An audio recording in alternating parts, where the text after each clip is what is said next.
नमस्कार दोस्तों, मैं सुदीप कुमार महादेव कोचिंग क्लासेस में आपका स्वागत है। दोस्तों, Mahadev coaching classes math foundation course के अंतर्गत रेशियो की क्लास 4 आज आपके लिए लेकर आए हैं। इसके पहले हम रेशियो के अंतर्गत क्लास 1, क्लास 2 और क्लास 3 के वीडियो अपने चैनल पर अपलोड कर चुके हैं। यदि आपने वह क्लासेस नहीं देखी है तो उनकी लिंक हमने अपने इस वीडियो के डिस्क्रिप्शन में दे रखी है, जिसको आप आसानी से यहाँ से चेकआउट कर सकते हैं। तो बढ़ते हैं आज के हम पहले क्वेश्चन की ओर। पहला क्वेश्चन यह हमारा 25वां क्वेश्चन है। इसके पहले हम आपको 24 क्वेश्चन पढ़ा चुके हैं। तो आज का 25वां क्वेश्चन हमसे क्या कह रहा है? 25वां क्वेश्चन कह रहा है कि ए बी सी में 10,500 की राशि को 5, 7 और 9 के अनुपात में बांटना है। यदि प्रत्येक को 500 रुपए अधिक दिए जाते हैं तो ए और बी सी के बीच में क्या अनुपात होगा, क्या रेशो होगा? साथियों, इस प्रकार के क्वेश्चन को हम दो तरीके से आपको सॉल्व करना बताएंगे, एक तो बेसिक से और एक शॉर्ट ट्रिक से। पहले हम आपको बेसिक से बताएंगे, क्योंकि यदि आप बेसिक समझ पाएंगे तभी इसकी शॉर्ट ट्रिक आप आसानी से लगा सकते हैं। तो पहले हम आपको इसको बेसिक से लगाना बताएंगे। तो बेसिक से हम इस क्वेश्चन को हल करेंगे तो हमारा आंसर क्या आएगा और कैसे आएगा?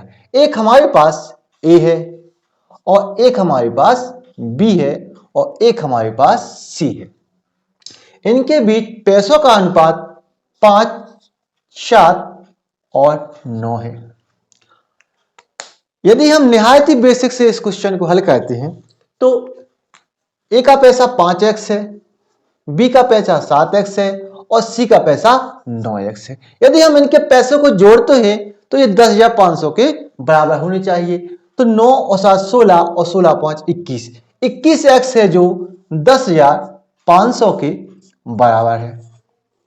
अब 21 से इसको कैंसिल करेंगे तो यहां पर यह 500 बार कटेगा। तो कुल मिलाकर x का मान यहां पर कितना आ जाएगा? 500 आ जाएगा। x का मान कितना आ जाएगा? यहां पर 500 आ जाएगा। तो हमारे ए के पास कितना पैसा है और बी के पास कितना पैसा है और सी के पास कितना पैसा है? x का मान 500 है और 500 का 5 गुना हमारे कितना हो जाएगा? 2500 हो जाएगा। इसी प्रकार 500 का 7 गुना कितना हो जाएगा? 3500 हो जाएगा। और 500 का 9 गुना कितना हो जाएगा? 4500 हो जाएगा। अब क्वेश्चन में कह रहा है कि प्रत्येक में 500 रुपए अधिक है, यानी प्रत्येक में 500 रुपए हमें और जोड़ने पड़ेंगे। 500 हमें ए में जोड़ने पड़ेंगे और 500 हमें बी में जोड़ने पड़ेंगे और 500 हमें सी में जोड़ने पड़ेंगे। तो हमारा नया रेशो क्या होगा यह हमको बताना है। यहां पर ये 3,000 हो जाएगा, यहां पर ये 4,000 हो जाएगा और यहां पे ये 5,000 हो जाएगा। अब तीन बिंदी से तीनों बिंदी कैंसिल हो जाएगी। तो हमारा नया अनुपात क्या आएगा? 3, 4 और 5 आ जाएगा, जो कि बिल्कुल सही है और ए है। लेकिन साथियों, इस तरीके से आप एग्जाम में जाएंगे तो क्या आप सिलेक्शन ले सकते हैं? यदि आप इतना लंबा क्वेश्चन को ले जाएंगे तो आप सिलेक्शन से काफी दूर हो जाएंगे। इस तरीके से आपको नहीं करना है, आपको स्मार्ट तरीके से करना है, शॉर्ट ट्रिक से करना है। तो हम आपको शॉर्ट ट्रिक से इसको करना। तो साथियों, अब हम आपको शॉर्ट ट्रिक से इस क्वेश्चन को हल करना बताते हैं। बेसिक से हमने आपको इसलिए बताया था ताकि आप इसके हर पॉइंट को आसानी समझ जाएं और शॉर्ट ट्रिक आपको आसानी से समझ में आ जाए। अब हम आपको इसको शॉर्ट ट्रिक से सॉल्व करना बताते हैं। तो यहां पर हम यहां पैसा ना कहकर यूनिट कहेंगे। ए के पास 5 यूनिट है, बी के पास 7 यूनिट है और सी के पास 9 यूनिट है। इन सभी को जोड़ते हैं यदि हम तो ये 10,500 के बराबर होनी चाहिए। तो ये कितना है? 21 यूनिट। ये 21 यूनिट है, किसके बराबर है? ये 10,500 के बराबर है। 21 यूनिट का मान 10,500, तो एक यूनिट का मान 21 से काटेंगे इसको तो ये कितनी बार कैंसिल होगा? 500 बार। तो एक यूनिट का मान कितना आ जाएगा? 500 आ जाएगा।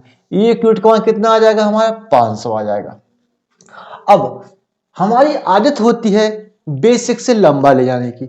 हम क्या करेंगे, अब इसमें पहले रुपए निकालेंगे, फिर रुपए में रुपए जोड़ेंगे और फिर हम क्या निकालेंगे, रेशो निकालेंगे, अनुपात निकालेंगे। ऐसा नहीं होता है, इस प्रकार से हमें नहीं करना है। जैसा कि हम कह रहे हैं कि 1 यूनिट बराबर 500, 1 यूनिट बराबर 500, उसको हम उल्टा भी तो कह सकते हैं कि 500 बराबर 1 यूनिट। तो हम क्या करेंगे, यहाँ पैसा ना जोड़कर यूनिट में यूनिट जोड़ेंगे।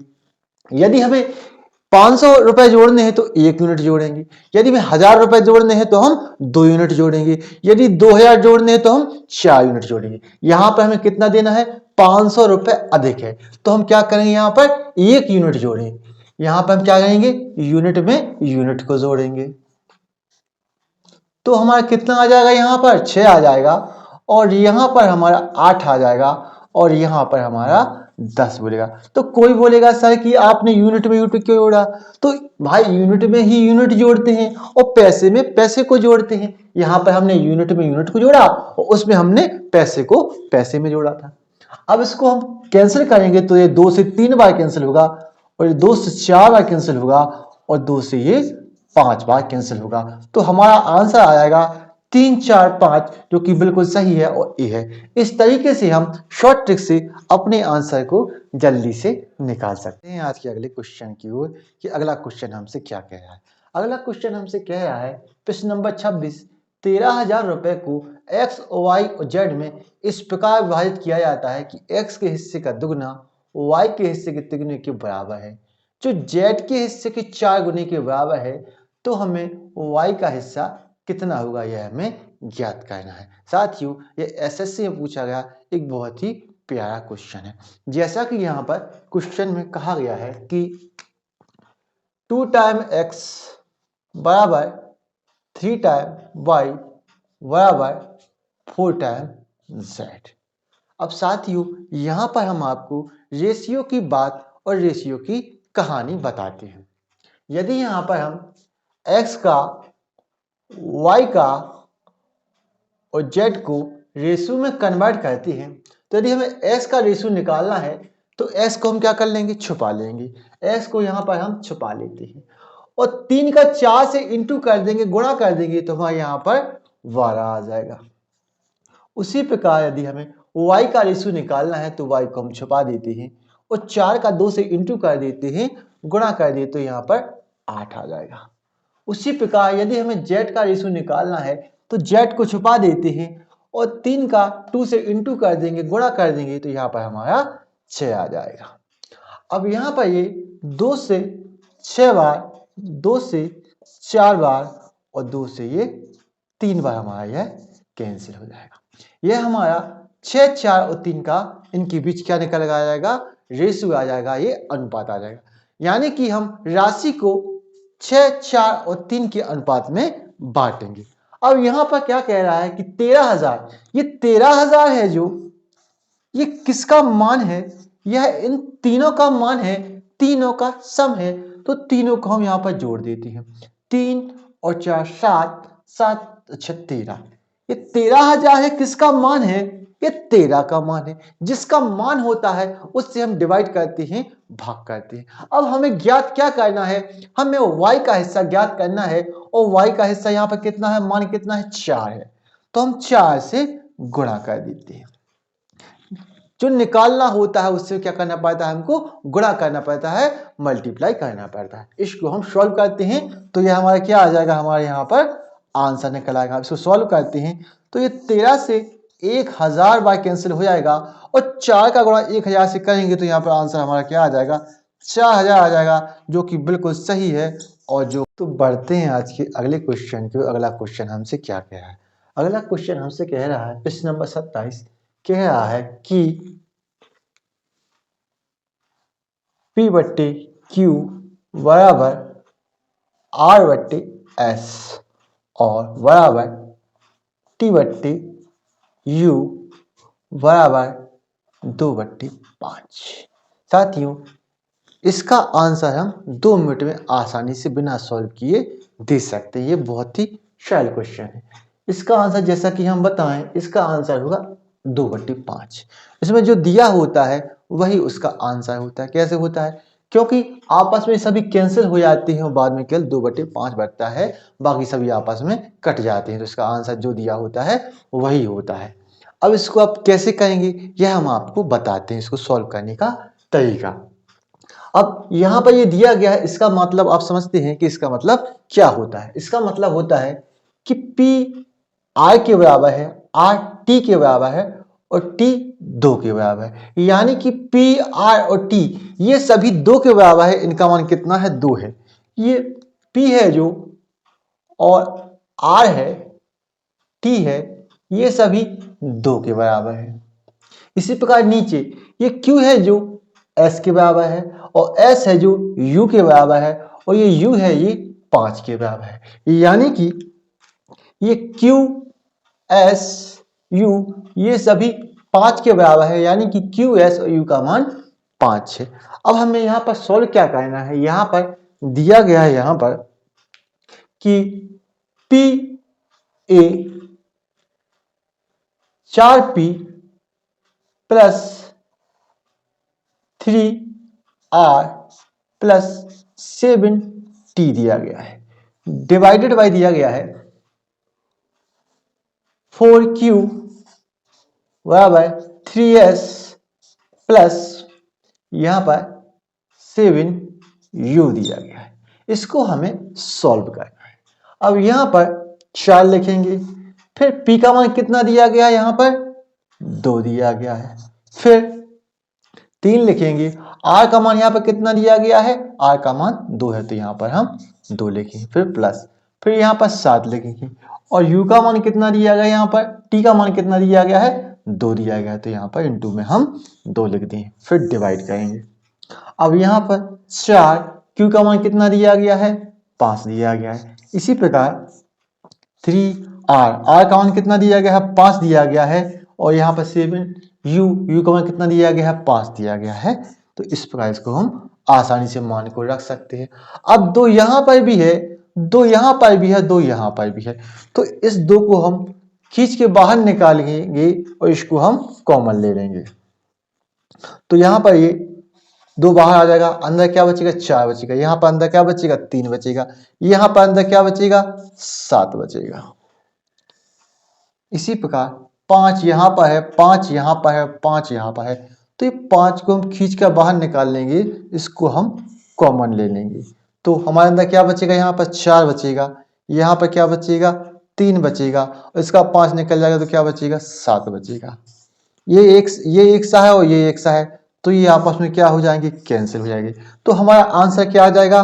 2/5 आ जाए, जो कि बिल्कुल सही है। इसीलिए हमने आपसे कहा था कि इसमें जो दिया होता है वही हमारा आंसर होता है। हमारा आंसर है 2/5, जो कि सी है और बिल्कुल सही है। बढ़ते हैं आज के अगले क्वेश्चन की। अगला क्वेश्चन हमसे क्या कह है? तो क्वेश्चन नंबर 28 यहाँ पर दिया गया है। यह क्वेश्चन भी साथियों बिल्कुल सेम है जैसा कि भी हमने लगाया है। इसको भी हमें उसी तरीके से सॉल्व करना है। जैसा कि हमने कहा था कि इसमें जो दिया गया होता है वही आंसर होता है। यहाँ पर जैसे दिया गया है 1/2, तो यहाँ पर हमारा आंसर भी 1/2 है। अब इसको हम सॉल्व कर देख लेते हैं। यहाँ पर दिया गया है हमारा कि A/B बराबर C/D बराबर E/F और इन सब के बराबर दिया गया है 1/2 दिया गया। यहाँ पर जैसा कि हमने आपको बताया था कि A, C और E इन सभी का मान कितना है? 1 है और यहाँ पर B का, D का, F इन तीनों का मान कितना है? 2 है। अब हमें यहाँ पर क्या निकालना है? यहाँ पर ये दिया गया, हमें दिया गया यहाँ पर 4A plus QC plus RE divided by दिया गया है PB plus QD plus RX। इसको हमें सॉल्व करना है। अब यहाँ पर जैसा कि हमने आपको पहले बताया था कि ऊपर की संख्या का मान 1 है और नीचे का मान 2 है। अब यहाँ पर A दिया गया है, C दिया गया है, E दिया गया है, तो A का मान भी 1 है, C का मान भी 1 है और ई का मान भी 1 है। इसी प्रकार नीचे बी का मान भी 2 है और डी का मान भी 2 है और एफ का मान भी 2 है। इनका मान सभी का 1 है और इनका मान ऊपर दिया गया है ये 2 है। यदि एक को हम बाहर निकाल लेंगे यहाँ पर, तो यहाँ पर क्या बचेगा, यहाँ पर इनका एक निकाल जाएगा तो यहाँ पर P बचेगा, इसका एक निकाल जाएगा तो इसका Q बचेगा और इसका एक निकाल जाएगा तो इसका R बचेगा। इसी प्रकार अब यहाँ पर 2 है, इसका मान भी 2 है, B का D का मान 2 है और F का मान 2 है, तो इन दो को हम बाहर निकाल लेंगे, इनको हम कॉमन ले लेंगे। तो यहाँ पर क्या बचेगा, P बचेगा, यहाँ पर Q बचेगा और यहाँ पर R बचेगा।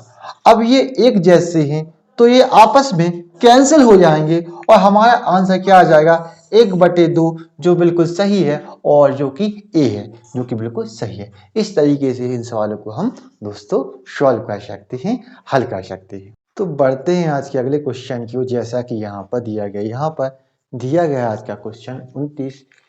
साथियों इस क्वेश्चन को हम कल पढ़ेंगे। साथियों हमारे पास बहुत ही प्यारे क्वेश्चन है जो एसएससी की एग्जाम में आए हुए क्वेश्चन है, इसको हम कल सॉल्व करेंगे।